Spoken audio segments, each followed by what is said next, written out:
ये हो गया 1/2 टू द पावर इंफिनिटी।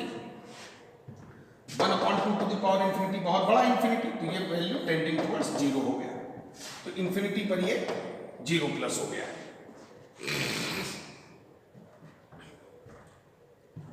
अब माइनस इंफिनिटी पे आ जाओ, ठीक है।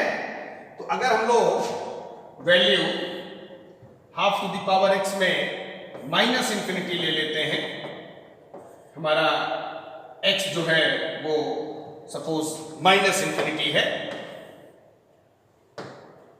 तो इसमें जब हम लोग x का value put x tends to minus infinity, तो y बराबर हो जाएगा half to the power minus infinity. तो ये बच्चों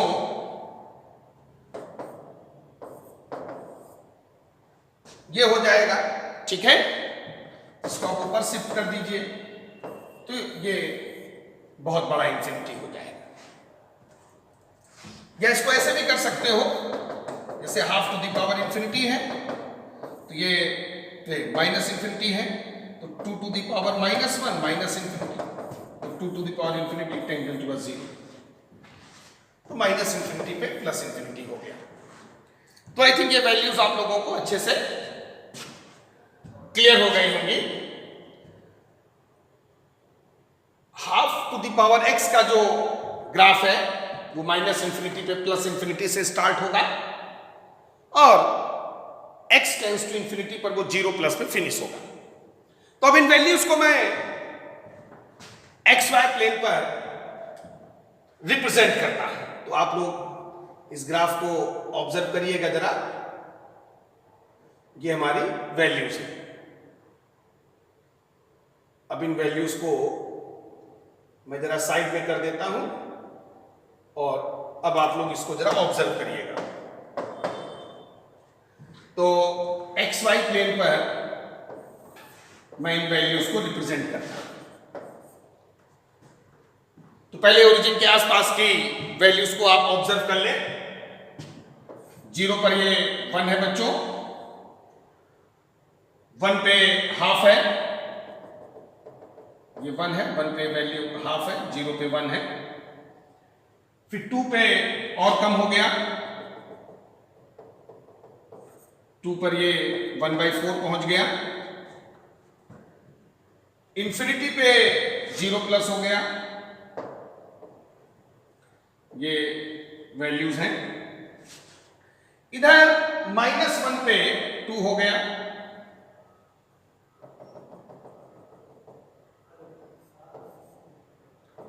-1 पे 2 हो गया। -2 पे बच्चों 4 हो गया,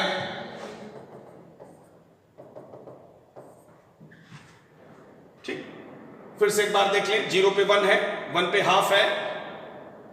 x इक्वल टू 2 पर ये जो 1/4 है, ये मैंने यहां इधर लिख दिया है बच्चों, क्योंकि वहां स्पेस थोड़ा कम था, तो ये वैल्यू मैंने यहां लिख दिया है। ये वैल्यू 1/4 है, ठीक है। ये वैल्यू 1/4 है, ये वैल्यू हाफ है, ये 0 पे 1 है, -1 पे 2 है, और -2 पे 4 है, ठीक। अब इन वैल्यूज को मैं रिप्रेजेंट करने जा रहा हूं, पहले इनको मैच करा लेते हैं। तो ये देखिए बच्चों, ये इस तरीके से, फिर ये यहां आया, फिर ये यहां पे आया, फिर ये यहां पे आया।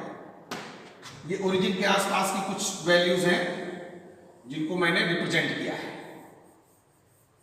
और अब इन्हीं वैल्यूज को इधर बढ़ा दो और इधर बढ़ा दो।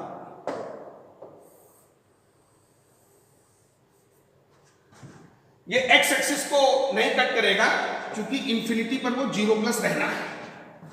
आप देखिए इंफिनिटी पे 0 प्लस, वो ग्राफ में दिख रहा होगा, महसूस करिए ग्राफ को। ग्राफ बोल रहा है, ग्राफ की आवाज सुनिए, देखिए इंफिनिटी पे 0 प्लस, और माइनस इंफिनिटी पर ये हमारा माइनस इंफिनिटी है।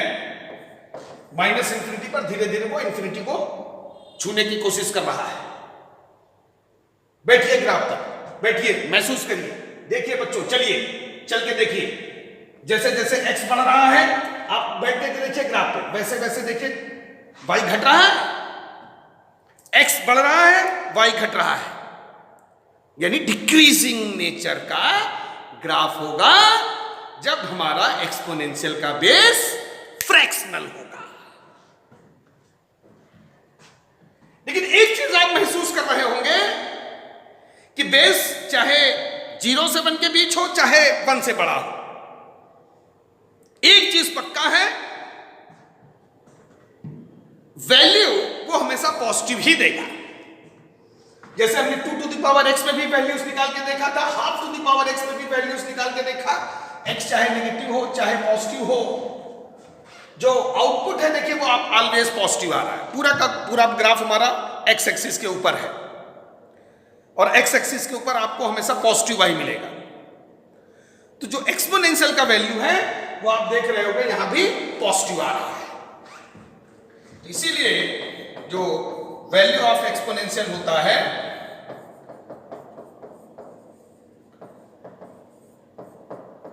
will always be non-zero positive। ये दोनों ही केसेस में आपको दिख रहा होगा। तो आई थिंक एक्सपोनेंशियल का ग्राफ अब आप लोगों को अच्छे से क्लियर हो गया होगा। एक्सपोनेंशियल का वैल्यू हमेशा पॉजिटिव क्यों होता है ये भी क्लियर हो गया होगा। एक्सपोनेंशियल का बेस अगर 1 से बड़ा है तो इंक्रीजिंग नेचर का ग्राफ क्यों होता है, एक्सपोनेंशियल का बेस अगर फ्रैक्शनल है तो डिक्रीजिंग नेचर का ग्राफ क्यों होता है। ये सारे एस्पेक्ट आप लोगों के माइंड में सेट हो गए होंगे। Thank you.